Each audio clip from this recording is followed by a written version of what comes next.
Sí, hasta ahí nos quedamos. Ok, entonces vamos a ver, ya nosotros vimos que aplicando las gráficas que proporciona el fabricante de un semiconductor, podemos encontrar los valores de R1 y R2, siempre y cuando tengamos también el capacitor, ¿verdad? Entonces, ya lo hicimos, resultó que las resistencias, ¿verdad? Quedaron de esta manera. R1 de 16.6 kilo ohms y R2 de 225 kilo ohms el potenciómetro. Ahora bien, como segundo punto nos piden dibujar la forma de onda del voltaje de entrada. Acuérdense que de aquí, ¿verdad? Esto fue lo que nosotros analizamos, la clase, una de las clases anteriores, donde teníamos precisamente el voltaje de entrada. Pues es lo que nos piden, sería esta forma, yo me llevaría esta forma, sería el voltaje senoidal, que es lo que nos piden en este circuito. Aquí tenemos que el voltaje de la fuente es senoidal de 127 volts, un valor RMS. Bueno, entonces es lo único que nos piden, dibujar el voltaje de la onda. 127 volts RMS, 179.6 el voltaje de pico. Bueno, también nos piden como segundo punto, dice, dibuje la forma de onda del voltaje en el capacitor. Pues aquí, ¿verdad? Aquí todo lo tenemos ya prácticamente. El voltaje en el capacitor, pues lo tenemos acá. Es esto. Nosotros sabemos en este caso, para este circuito en particular, que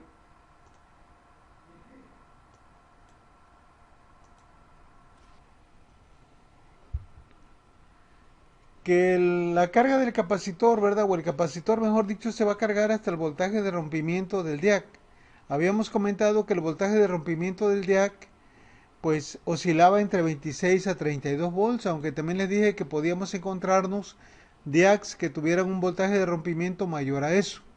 Entonces aquí el voltaje, ¿verdad? La carga o la forma como se carga el voltaje de voltaje del capacitor, pues sería esto, llega, ¿verdad? Se empieza a cargar a medida de que crece el voltaje de entrada y cuando llega al voltaje de rompimiento del jack, toda la energía almacenada en el capacitor se traduce, ¿verdad? Acá es lo que provoca el pulso de corriente en el jack y el capacitor se descarga. Cuando viene el semiciclo negativo, pues el capacitor ahora está en condiciones también de cargarse negativamente. ¿Hasta dónde? Hasta el voltaje de rompimiento inverso del diac, y cuando esto sucede el diac produce el pulso para activar al triac y nuevamente el capacitor se descarga. Entonces esto es lo que nos pide el problema, ¿verdad? La forma de onda del voltaje en el capacitor, pues sería esta parte. Cómo va cambiando, ¿verdad? Hacia arriba se carga positivamente y luego se carga negativamente. Ahora bien, algo que nos preguntan, ¿hasta qué voltaje se carga el capacitor? Nosotros aquí en la gráfica vemos que el capacitor se va a cargar hasta qué, hasta el voltaje de rompimiento directo e inverso del DIAC. Entonces, este dato ya nos lo dio el problema, ¿verdad? Dice, nos decía por ahí que el voltaje de rompimiento, este que tenemos aquí, es de 32 volts. Por tanto, el capacitor en este circuito para este DIAC, el DB3, se tiene que cargar hasta 32 volts positivo en el semiciclo positivo y menos 32 volts en el semiciclo negativo. Incluso nosotros también ya habíamos sacado esto, ¿no? Aquí cuando sacamos el voltaje normalizado, necesitábamos saber hasta dónde se carga el capacitor y aquí fue precisamente lo que le pusimos, que el voltaje del capacitor era igual a quién, a 32, porque el voltaje de rompimiento del DIAC era precisamente eso. Entonces la respuesta sería hasta 32 volts. Bueno, luego dice, o nos piden obtener o dibujar la forma de onda del pulso producido por el DIAC. Nosotros veíamos en la clase pasada que el DIAC es un dispositivo bidireccional, al igual que el TRIAC conduce en ambos sentidos, ¿verdad? ¿Se recuerdan esto? La forma de onda,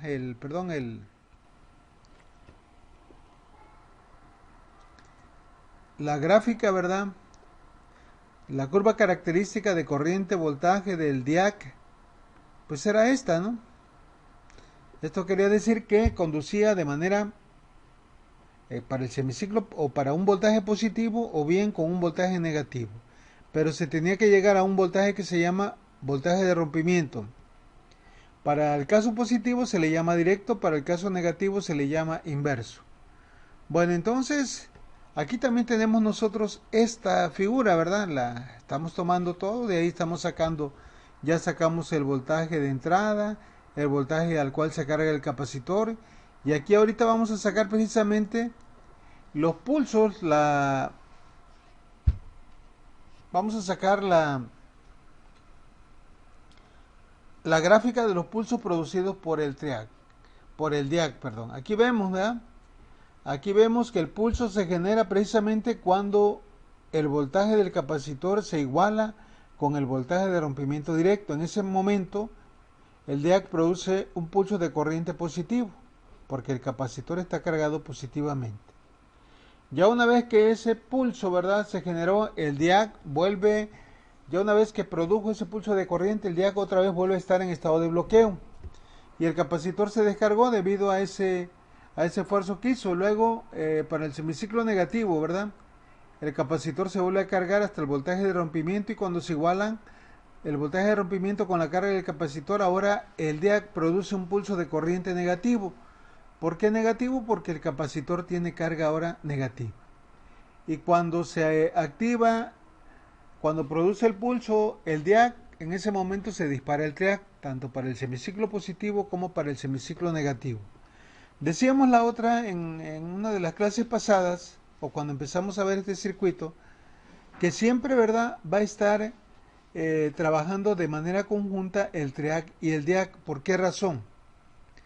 Pues porque tanto el triac como el DIAC pueden conducir en los dos semiciclos, o sea, pueden conducir con las dos polaridades. Entonces, el triac necesita un pulso de corriente para el semiciclo negativo y otro pulso de corriente para el semiciclo negativo.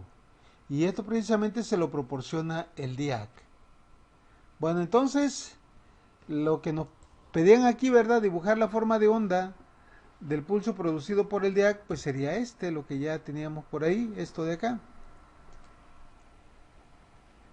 Vamos a bajar esto de aquí hasta acá. Ahí está, ¿verdad? Ahí está. Todo lo estamos sacando del circuito que analizamos anteriormente, ¿verdad?, cuando empezamos a ver esto del DIAC.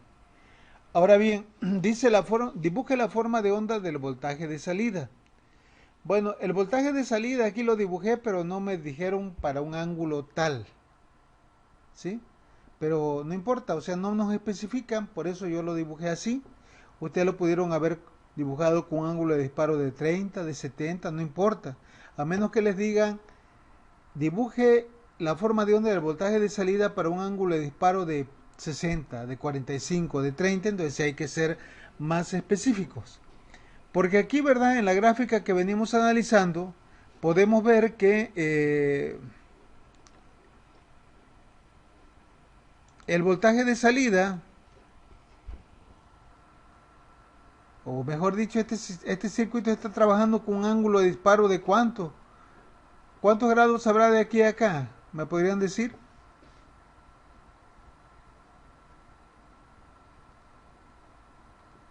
Aproximadamente cuántos grados hay de aquí a acá, a donde está la línea esta, que es donde se dispara el DIAC.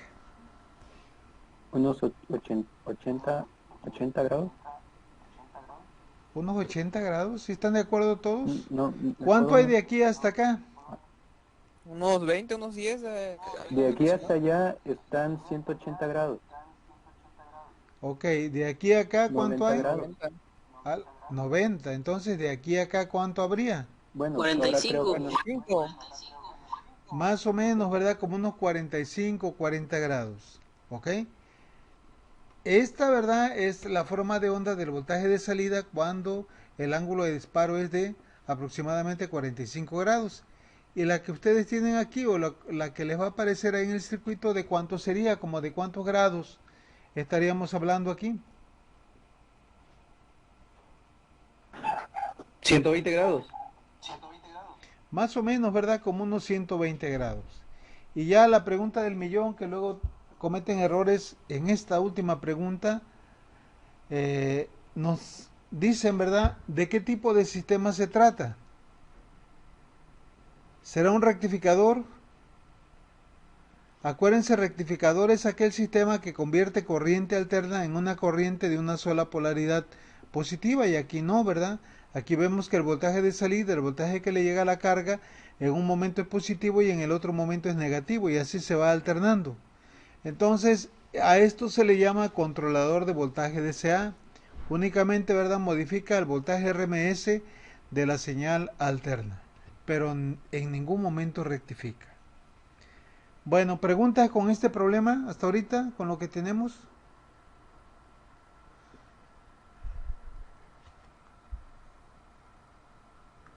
¿Dudas?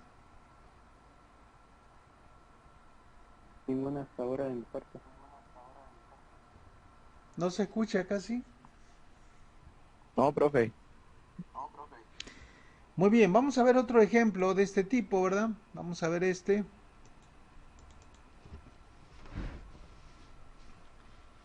Aquí hay una variante con respecto a lo que pedían en el primer problema. También se trata de un circuito de disparo que utiliza como dispositivo de rompimiento un DIAC, el HT-32. Observen por favor que el circuito de disparo ahora está alimentado de un voltaje alterno de 100 volts RMS. Tiene una frecuencia de 60 Hz. La resistencia de carga es de 150 ohms. La resistencia fija R1, que le llamamos R1, es de 4.7 kilo ohms. Y el potenciómetro que tiene este circuito es de 200 kilo ohms. Tiene un capacitor de 0.5 microfaradios. El HT32 tiene un voltaje de rompimiento de más o menos 32 volts, como el DB3, el otro que vimos en el circuito pasado, en el ejemplo pasado. Y esto se utiliza, ¿verdad? Esta red RC junto con el DIAC se utilizan para activar a este TRIAC. Aquí no nos dan información del TRIAC, pero se supone que este circuito es capaz de activar al TRIAC. Lo que nos piden es lo siguiente, dice. Para el circuito mostrado en la figura, si el potenciómetro está ajustado a 100 kilo ohms, es lo que nos dicen, que pues si es de 200 a lo mejor está ajustado a la mitad, ¿verdad? Determine, dice, para empezar, el ángulo de disparo alfa al cual está trabajando el controlador. Ahora, acuérdense que en el problema pasado nos pedían determinar el valor de R1 y R2 para que el sistema trabajara con un determinado ángulo de conducción. En el ejemplo pasado fue de 30 a 150. Pero ahorita no, porque ya tenemos todo, ¿verdad? Tenemos el valor de R1, el valor de R2, el capacitor. Pero ahora lo que queremos saber, ¿qué pasa o cuál será el ángulo al cual estará trabajando el controlador, perdón, si nosotros ajustamos el potenciómetro para que tenga una resistencia de 100 kilo ohms? ¿Cómo le haríamos? Bueno, vamos a empezar a escribir los datos. Primeramente, el voltaje de la fuente, el voltaje RMS son 10 volts, 110 volts, perdón. El voltaje en el capacitor. Dígame, ¿hasta dónde se va a cargar el capacitor aquí? ¿Hasta dónde? Siempre el capacitor se va a cargar hasta el voltaje de rompimiento, en este caso del DIAC. Si el DIAC es de 26, el capacitor se va a cargar a 26. Si el DIAC es de 60, el capacitor se va a cargar hasta 60. Pero en este ejemplo en particular, el DIAC tiene un voltaje de rompimiento, por lo tanto el voltaje del capacitor va a ser de 32 volts. Luego, ¿verdad? Tenemos por ahí la frecuencia, que es uno de los datos que utilizamos para calcular R1, ¿verdad? Pero aquí vamos a ver que R1 no la vamos a calcular, sino que lo que vamos a calcular va a ser la constante de tiempo. Y el capacitor, que es de 0.15 microfaradios. Bueno, ya tenemos los datos. Aparte de la resistencia R1, que es la fija, 4.7 kilo ohms, y R2, ahorita vamos a considerar, de acuerdo a los datos del problema, que es de 100 kilo ohms. Bueno, ¿cómo le haríamos entonces para resolver el primer punto? Dice cálculo del ángulo de disparo cuando R2 es igual a 100 kilo ohms. ¿Cómo le haríamos? Pues vamos a utilizar lo mismo que utilizamos el día de ayer. O sea, las gráficas del fabricante On Semiconductor. Estas, ¿verdad? Las deben de tener ustedes a la mano porque las van a utilizar para las tareas que más adelantito ya les voy a marcar. Entonces en la página 19, 20 por ahí empiezan ya las gráficas que vamos a utilizar. Esta es, vean, acuérdense que esta es la 214A, 214B y la 214C. Todas ellas son similares, semejantes, lo que varía es esta relación de lo que hay de aquí a acá, que le llamamos voltaje normalizado. Ese voltaje normalizado, recuerden que se define como el cociente del voltaje en el capacitor entre el voltaje RMS de la fuente. Entonces, ese es el dato que vamos a utilizar. Bueno, entonces nos pasamos acá al MATCAD y vamos a obtener en primer lugar el voltaje normalizado. El voltaje normalizado, ¿verdad? Lo tenemos aquí. Ahorita no le hagan caso a esto, porque esto lo dejé de la clase de la mañana, pero la voy a dejar ahí porque la voy a ocupar, ¿sí? Pero la resolución del problema empieza aquí. El voltaje normalizado se define como el voltaje en el capacitor entre el voltaje RMS de la fuente. Sustituyendo los datos quedaría 32 volts entre 110 volts y esto da un valor de 0.2909. Bueno, entonces, ¿cuál vamos a utilizar? Podríamos utilizar esta. 0.29 estaría por aquí, ¿verdad? Posiblemente sí, nada más que no tendríamos una buena definición. En cambio, esta queda de pechito porque 0.29 estaría por aquí, ¿verdad? La 214B. Y la 214C, pues esta no nos serviría porque el voltaje normalizado tan solo llega a 0.1 y nosotros necesitamos 0.29. Entonces, resumimos que para este problema vamos a agarrar la 214B. Y le vamos a hacer como lo hicimos ayer, ¿verdad? Vamos a estar trabajando aquí para hacer los trazos aquí en PowerPoint. Me voy a llevar la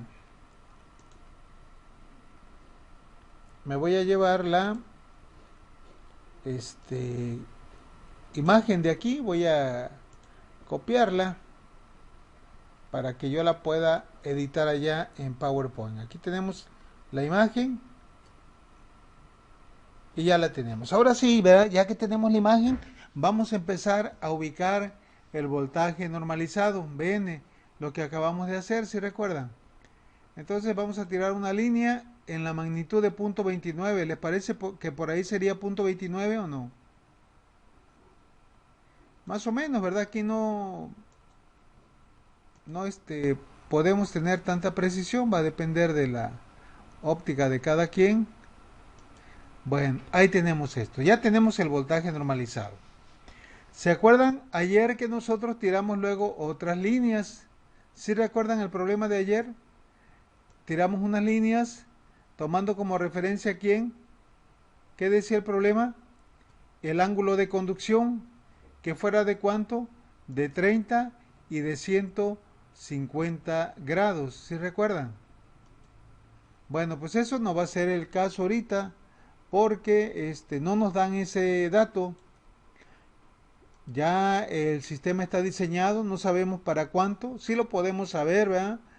Pero nada más quiero que recuerden lo que hicimos ayer. Ayer, ¿verdad? Encontramos el valor, las constantes de tiempo, tomando en consideración que iba a haber un ángulo de conducción de 30 y luego un ángulo de conducción de 150. Vimos dónde estaba la intersección. Bueno, ahorita no es el caso. Ahorita lo que queremos hacer es lo siguiente. Fíjense bien, ya tenemos el voltaje normalizado. Ahora vamos a calcular la constante de tiempo. Porque ayer, ¿qué fue lo que hicimos? Fíjense bien.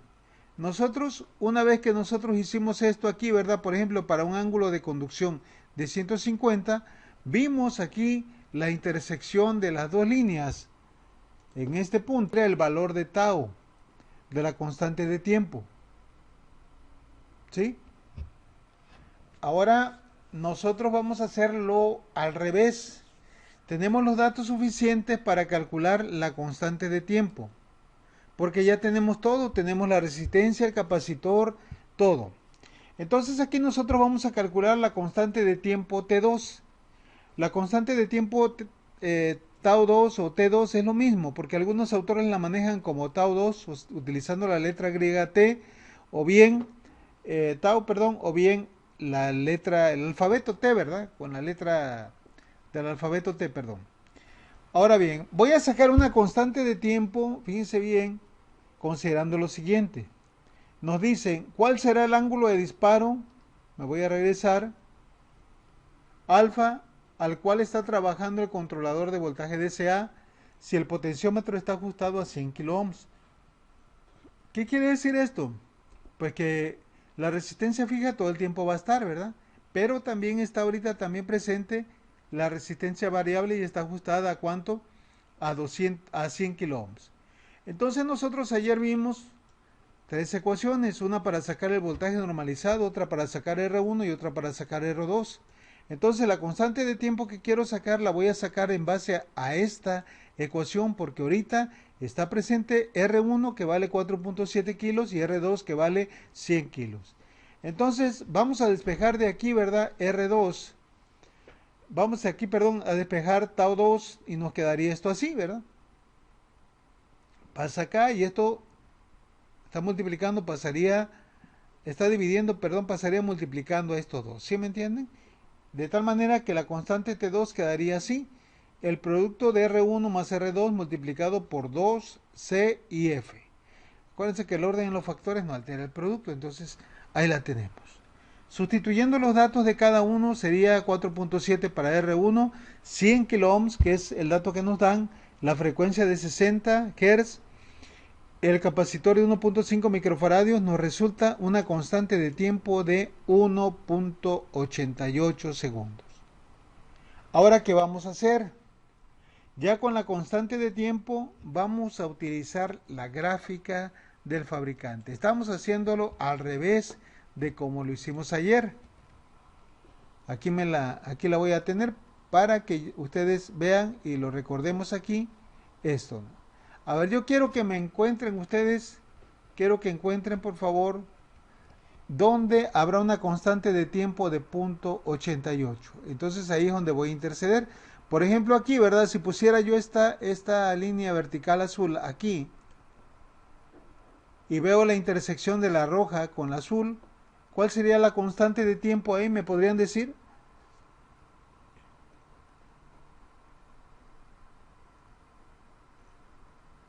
0.5. 0.5. Acuérdense que las constantes de tiempo son las líneas que van hacia arriba. Pero yo necesito una constante de tiempo de 1.88. Entonces, ¿dónde estará 1.88?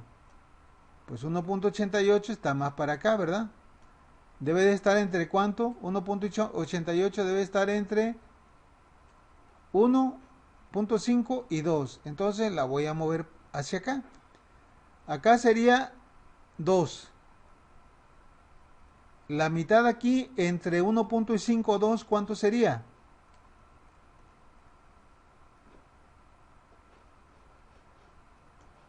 $1.75. Ajá, entonces 1.88, ¿por dónde estará? ¿Les parece bien por aquí? 1.88 casi es llegando a 1.9. ¿Por ahí estará bien?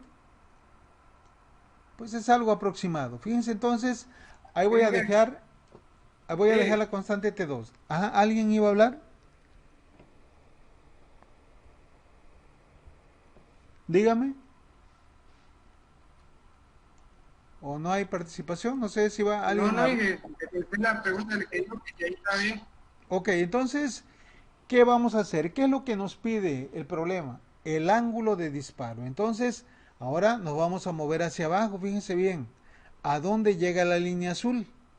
Acuérdense que de estas dos graduaciones que tenemos aquí sobre el eje horizontal, la de arriba que dice ángulo de delay. Delay decíamos que era el ángulo de retraso o ángulo de disparo. Y la graduación de abajo es el ángulo de conducción, lo que utilizamos ayer. Entonces, más o menos, ¿cuánto será el ángulo de disparo aquí? ¿Me podrían decir? La mitad entre 100 y 120 estaría por aquí, que sería ¿cuánto? 110. Pero este está todavía movido un poquito más para acá. ¿Cómo cuánto sería? ¿Cómo a cuánto le calculan ustedes? 112. 112, 113, por ahí está, ¿verdad? Ese sería entonces el ángulo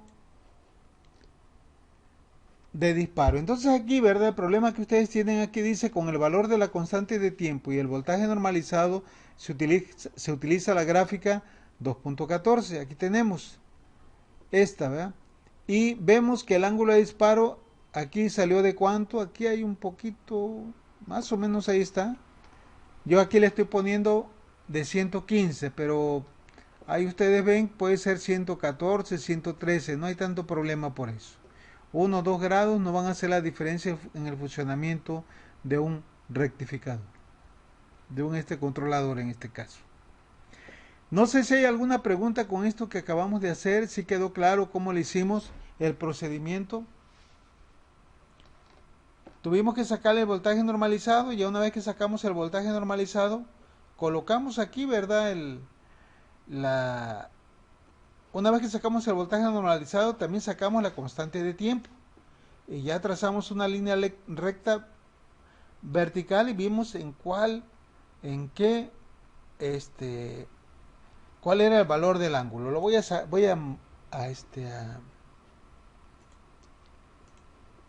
borrar esta y voy a poner esta, ¿sí? Para que vean la constante de tiempo y nos la llevamos allá. Entonces la pegamos acá.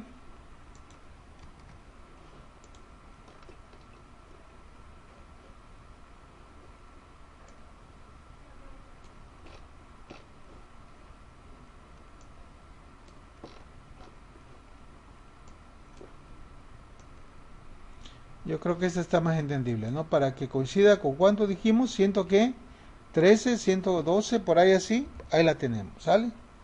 Para que sí lo vean ustedes cuando ya estudien esto. Y ahora dígame, ¿cómo le haríamos para calcular el segundo inciso? Que dice cálculo del ángulo de disparo mínimo cuando R2 es igual a 0. Era la otra incógnita que nos pedía el problema, ¿se recuerdan? En el inciso, en el número 2, si se ajusta ahora el potenciómetro a 0 ohms, o sea que R2 ya no va a existir, determina el ángulo de disparo alfa. Eso quiere decir entonces que únicamente va a quedar en el circuito 4.7. Se supone que el capacitor aquí se va a cargar rápidamente porque ya R2 no existe. R2 es como si lo hubiéramos sustituido por un alambre, por un corto, porque la resistencia es 0. ¿Cómo le haríamos para calcular el ángulo de disparo alfa cuando R2 es igual a 0? Pues ahora, ¿verdad? Vamos a hacer algo semejante. ¿Sí? Vamos a determinar, ya tenemos el voltaje normalizado, ahora vamos a calcular la constante de tiempo T1. Acuérdense que nosotros tenemos por aquí, en la fórmula que les presenté hace rato aquí, tenemos la constante de tiempo T1 y T2. T1 es la constante de tiempo rápida, cuando se carga rápidamente el capacitor, que únicamente está presente la resistencia R1. Y T2 o Tau2 es la constante de tiempo grande, es cuando está presente tanto R1 como R2. Pero para este problema nos dicen que R2 va a ser igual a 0 y por tanto únicamente va a estar presente la resistencia R1. Por eso es que esta, ¿verdad?, es la fórmula que vamos a utilizar, ya sea con T o Tau, les digo, es indiferente. Y de aquí despejamos, ¿verdad?, T, 2CF pasaría multiplicando a R1 y quedaría finalmente esto así. Ahora bien, sustituyendo esto, ¿verdad?, los valores de R1, la frecuencia y la capacitancia, resulta que tenemos una constante de tiempo de 0.08. Pueden notar que ahora esta constante de tiempo es mucho menor que la que utilizamos hace rato, ¿verdad? Hace rato teníamos una constante de tiempo de ¿cuánto? De 1.88. Entonces, ahora no, ahora lo que necesito es encontrar una constante de tiempo que sea de 0.085. Nos vamos a olvidar de esta, ¿verdad?, de la anterior. Vamos a quitar esto. Y ahora dígame, ¿para dónde muevo esta línea? Pues esta línea tiene que moverse hacia acá. Aquí cuánto sería la constante de tiempo, dígame, ¿cómo cuánto sería? Ahí ahorita que la puse. ¿De cuánto sería la constante de tiempo ahí donde la estacioné? 0.3. Pues aquí sería aproximadamente de punto 3. Entonces todavía falta hacerla más a la izquierda, ¿verdad? Punto 0.85 es menor que punto 1. Entonces la vamos a poner acá. Más o menos acá. Por aquí estará bien. 0.85. Por ahí. ¿Qué les parece? Sí, ¿Sí o no? sí. Por ahí así, ¿verdad? No es algo totalmente exacto.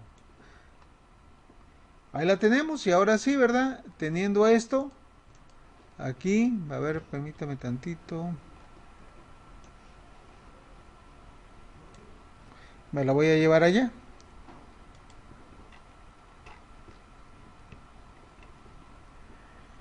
Aquí dice el problema, con el valor de la constante de tiempo y el voltaje normalizado, pues tenemos esto. ¿Cuál sería el ángulo de disparo? ¿Cómo cuánto le calculan? De aquí a acá hay 40, 20, 40, la mitad sería 30. ¿Como cuántos grados sería el ángulo de disparo? 24. Por ahí así, ¿verdad?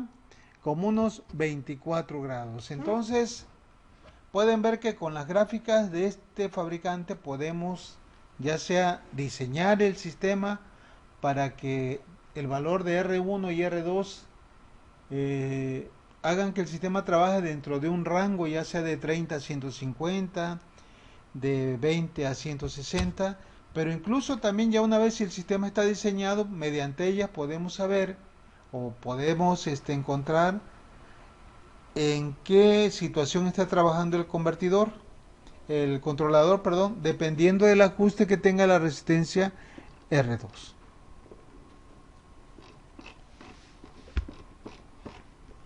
Bueno, preguntas hasta aquí.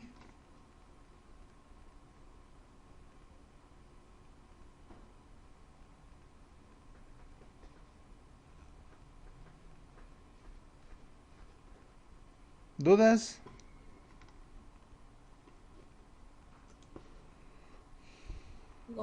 Ninguna de mi parte,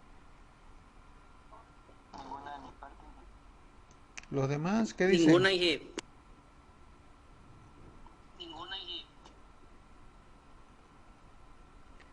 Bueno, entonces vamos a continuar. Vamos a ver otro dispositivo. Nosotros vimos antier, me parece, el DIAC. Bueno, entonces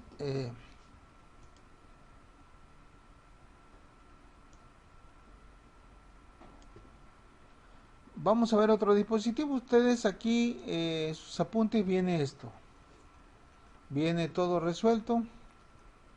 Bueno, vamos a ver otro dispositivo conocido como SBS, que en inglés significa switch bilateral de silicio. Bueno, nosotros en español lo conocemos como interruptor bilateral de silicio. Al igual que el DIAC, también es un dispositivo de rompimiento. Acuérdense que los dispositivos de rompimiento son dispositivos no lineales que generan una corriente, un pulso de corriente grande, ¿verdad? Fuerte, robusto, para activar a los tiristores. Entonces es muy común encontrarse el DIAC, el SBS, el PUT, el UJT, son algunos de los que vamos a ver. Pero la diferencia entre este y el anterior es que el voltaje de rompimiento de este es menor, tan solo es de 8 volts. Acuérdense que el voltaje de rompimiento estaba entre 26 y 32, pero podía ser mayor, 40, 60. Este no, el voltaje de rompimiento va a ser simplemente de 8 volts. Aquí podemos ver la curva característica de corriente-voltaje para ver el comportamiento. Entonces, mientras el voltaje entre las terminales del SBS, aquí también cabe señalar lo siguiente. El SBS es un dispositivo que ahora tiene 3 terminales. A1 y A2, ánodo 1 y ánodo 2 son las terminales principales, sin embargo tiene una tercera terminal que se llama la terminal de compuerta. La gráfica que se presenta aquí, ¿verdad? Es la forma como que es la gráfica, ¿verdad? De la manera como funciona un SBS sin ocupar la terminal de compuerta. Así nos da la gráfica. Bueno, entonces, decíamos, mientras el voltaje aplicado entre las terminales A1 y A2 sea menor, ya sea a 8 positivo o a 8 o a menos 8, el dispositivo no conduce, se comporta como un circuito abierto. Pero en el momento, ¿verdad?, que por decir el voltaje entre las terminales llega a más 8 o llega a menos 8, en ese momento el dispositivo se activa. Y se dice, ¿verdad?, que tiene una resistencia negativa pronunciada por el hecho de que el voltaje entre sus terminales, después de necesitar 8 para activarse, se reduce tan solo a 1 volt. Los sistemas o dispositivos que tienen resistencia negativa son aquellos que cuando se activan la resistencia disminuye. Les pregunto, ¿qué pasa si está circulando, si tenemos un circuito y de repente una resistencia, está circulando corriente por una resistencia, pero si esa resistencia disminuye, ¿qué va a pasar con el voltaje entre las terminales? ¿Aumenta o disminuye?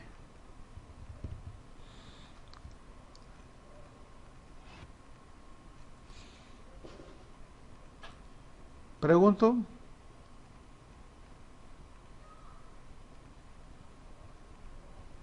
¿Qué pasa entre las terminales de un dispositivo cuya resistencia de momento se reduce? Pues eso lo que va a pasar es precisamente que el voltaje entre las terminales también se va a reducir. Va a aumentar la corriente, pero va a disminuir el voltaje. Entonces, por eso se dice que estos dispositivos tienen una resistencia negativa. Bueno, vamos a ver qué características tiene el SBS. Dice que, como les comentaba hace rato, la curva característica de corriente voltaje mostrada anteriormente es para un SBS con la terminal de compuerta desconectada, es decir, que no se está utilizando.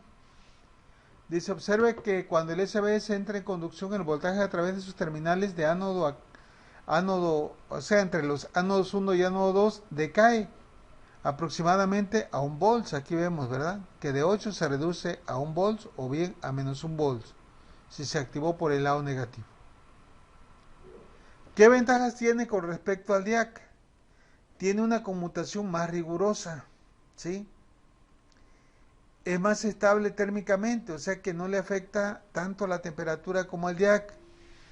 Son más simétricos, la diferencia entre el voltaje de rompimiento directo e inverso tan solo es de 0.3 volts.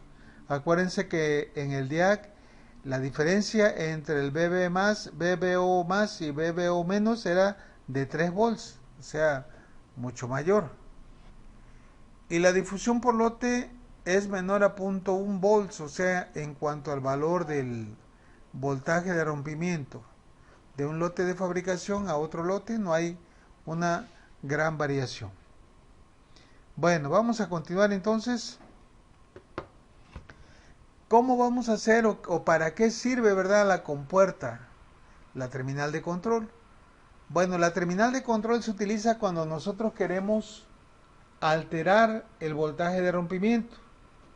Por decir, si nosotros conectamos un diodo Zener entre la compuerta y el ánodo A1, entonces el voltaje de rompimiento positivo, porque en el ánodo A1, aquí es donde vamos a tener la terminal positiva, se va a ver modificado, ya no va a ser de 8, sino que va a responder a esta ecuación, va a ser igual al voltaje de Zener más 0.3.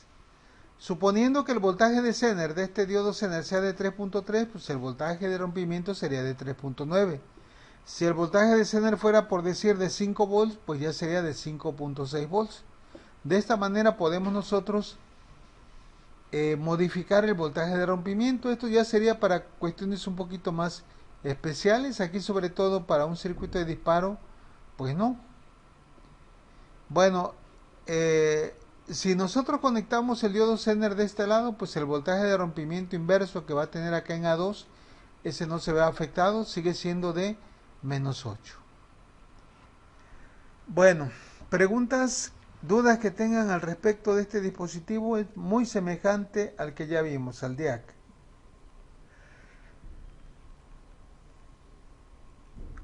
Bueno, entonces vamos a ver cómo se utilizará o se utilizaría este dispositivo ya en un circuito de disparo. Pueden observar que viene siendo muy semejante al circuito de disparo con DIAC. ¿Se acuerdan que el circuito de disparo con DIAC tenía la red RC, la R1, R2 variable y el capacitor? Está conectado de la misma forma, ¿verdad?, que el DIAC, pero ahora tenemos el NT. ¿Cómo va a funcionar este circuito? Bueno, entonces partimos de que el triac está en estado de bloqueo, está abierto, no pasa corriente por aquí. Sin embargo, el voltaje de la fuente hace que circule una corriente a través de la resistencia de carga y de la red de disparo R1 y R2 y C. Entonces, a medida de que el voltaje de entrada crece, considerando a partir del cruce por cero, el voltaje en el capacitor también va a crecer, va a crecer, va a crecer. ¿Hasta dónde va a crecer el voltaje en las terminales del capacitor? Dígame. ¿Cuál era el voltaje de rompimiento de un SBS? De 8. No escucho. De 8, ¿verdad? 8 por el lado positivo y 8 por el lado negativo. Entonces, aquí el capacitor, el máximo voltaje al que va a llegar va a ser ¿dónde? A 8 por el lado positivo. Y en ese momento se activa el SBS. Y al activarse el SBS, produce un pulso de corriente positivo. Ese pulso de corriente positivo, ¿a dónde le va a llegar? Pues le va a llegar a la compuerta del triac. En ese momento el triac se activa y ahora se cierra y hace que todo el voltaje de la fuente se aplique a la carga. Es decir, a la carga le va a llegar la parte restante de la onda del voltaje de entrada. Cuando llegamos a pi, ¿verdad? El voltaje aquí de entrada es 0, la corriente en la carga es 0 y la corriente entre las terminales de ánodo y cátodo, mejor dicho, entre la terminal MT1 y MT2, se va por debajo de la corriente de mantenimiento y el triac se apaga. A partir de pi, o sea 180 grados, la polaridad del voltaje cambia. Acuérdense que el triac está apagado. Sin embargo, el capacitor se carga con un voltaje negativo y va a subir, va a incrementarse ese voltaje. De tal manera que cuando llega al voltaje de rompimiento negativo, que sabemos que es menos 8, otra vez activa el SBS. El SBS nuevamente manda un pulso de corriente negativo y hace que el triac otra vez entre en conducción. Acuérdense que un triac tiene dos SCR conectados en antiparalelo. Por esa razón es que conduce tanto para el semiciclo positivo como para el semiciclo negativo. Y ya, ¿verdad? Cuando llega otra vez a 2pi, se apaga e inicia un nuevo ciclo y se repite el procedimiento de manera indefinida. ¿Qué vamos a tener a la salida de este circuito? Pues este circuito también va a ser un controlador de voltaje DCA, porque estamos controlando la magnitud del voltaje eficaz. En ningún momento estamos rectificando. Bueno, preguntas, dudas. No, Jeff. ¿No? Muy bien, entonces, pues aquí lo vamos a dejar. Mañana ya iniciamos con otro problema referente a este tipo de dispositivos. Para mañana me gustaría que ya tuvieran por ahí sus gráficas, ¿verdad? Sus archivos de este tipo, para que ya ustedes también fueran haciendo los trazos y me dijeran cuál es la constante de tiempo o lo que se utilice, ¿verdad? Bueno, entonces aquí la dejamos y ya continuamos el día de mañana. Hasta mañana, Ángel. Hasta mañana. Hasta mañana, Amiga, hasta mañana. Hasta mañana.